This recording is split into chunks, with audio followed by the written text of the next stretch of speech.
Scoring is up around the league, and so I decided I'd come up with 5 scoring stats for this season. Stat number 1, the Thunder lead the league in drives at 61.8. I'm sure you've heard that a ton. But since the NBA started tracking drives per game in the 13-14 season, the Thunder are the only franchise to have 60 or more drives. They've done it 3 times. In fact, the first year they started tracking drives per game in 13-14, the most drives for any team was the Philadelphia 76ers at 42.6 per game. The Thunder are 20 more drives per game than that team. Pretty wild. And it's You think they're getting loosey goosey with their definition, or you think they're actually I driving think more? the league is changing, and I have another stat that shows how much the league has changed since that particular season. But that's for later. Stat number 2, Kevin Durant. He's been pretty good for the Suns, but did you know he's only shooting 42% in the mid-range this season?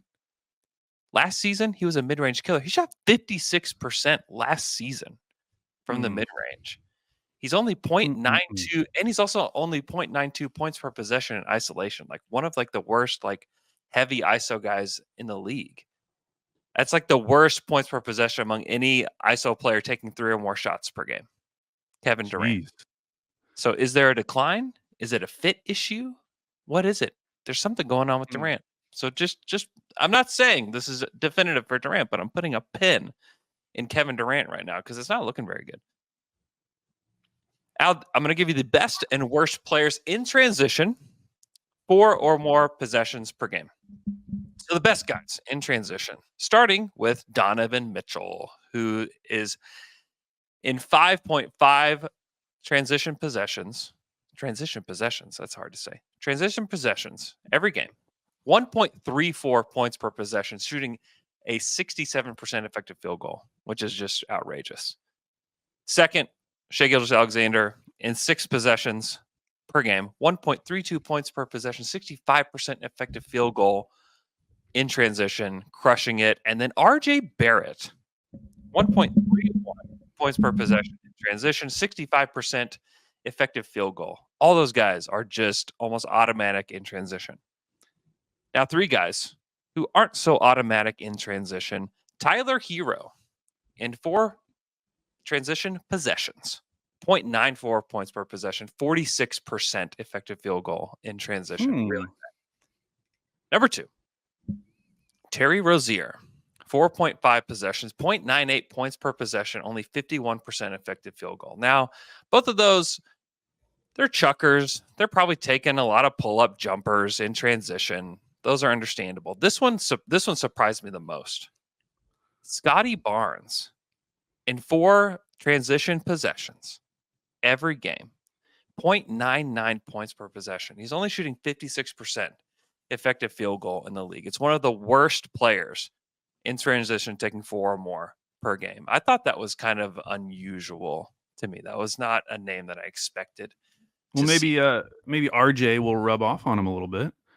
Yeah, I mean, if you would have told me who's a better transition player, RJ Barrett or Scotty Barnes? Oh yeah, I would not be guessing RJ Barrett. It is by far RJ Barrett. I thought that was really interesting.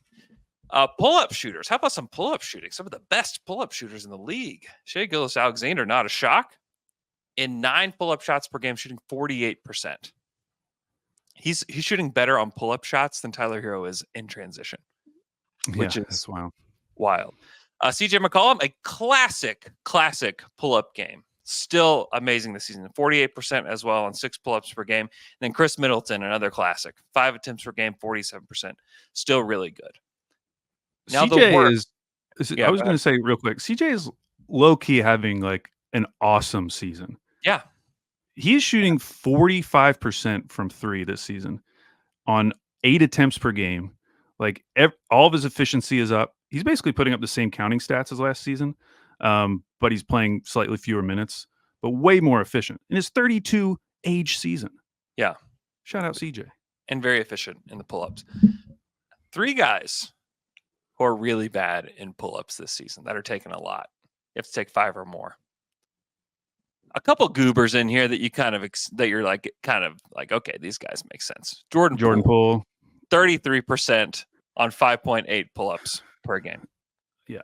Jalen Green, 32% on makes sense. 5.9 attempts. Like, okay, Sure. there's a player that's worse though, and this is the worst in pull-up shots, and he's taking 8 per game. Any guesses as to who the worst is on like volume pull-up shots? I do have a name in my head, but I don't even want to say it.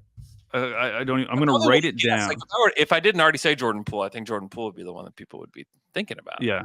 Okay, I've written it down. Okay. If you say the name, I will show you the name. Okay, what is the name? It's Tyrese Maxey. Okay, well, that was not what I was going to say. Oh, yeah. You know what? I knew that because I was just listening to the You Know Ball podcast, and Trill Bro Dude was talking about this. Yeah. How he's been so good everywhere else. Everywhere else. His pull-up game has been really bad. It's not only really bad, it's the worst in the NBA on high volume. The worst. 31%. Yeah, that's the worst in the league at high volume. Okay, my last offensive scoring stat. We all know the post game is dead, but how dead is it really? This season, Nikola Jokic has the most post-ups per game at 6.8 post-ups. Embiid has 5 per game. Anthony Davis has 4. Everybody else in the league is 3 or less. NBA.com/stats tracking data goes back to the 13-14 season, as I mentioned earlier. The most that season, and remember, this season, the most is 6.8. The most that season, Al Jefferson at 19.8 post-ups per game. This was only a decade ago, and the league has changed this much. In fact, Taj Gibson, that season in 13-14, had as many post-ups as Nikola Jokic does this season at 6.8. Exactly the same. The post-up is officially dead. It's dead, Al. Most guys you would think are like, oh, like Alperen Şengün, dominant in the post. He's taking 3 per game. The post-up is dead. It's gone. Eliminated. Man, I did love Al Jefferson. I 20 post-ups per game, which that's so awesome. Which is like it would just it probably will never happen again because people are like, oh yeah, the big man's back. Look at all these like great bigs, winning MVPs, all this. They don't post up. They just don't do it. Embiid 5 per game. 5. The things I always remember about Al Jefferson were randomly that random year he had in Charlotte when he was really, really good. Yeah. I think he was around 30 by that time. And then also his giant bed. Do you remember his giant bed that he bought? Yeah. It was so long. 2 favorite things about Al Jefferson. Giant guy, giant bed. Okay. Were those all your stats, Andrew? That's all I got.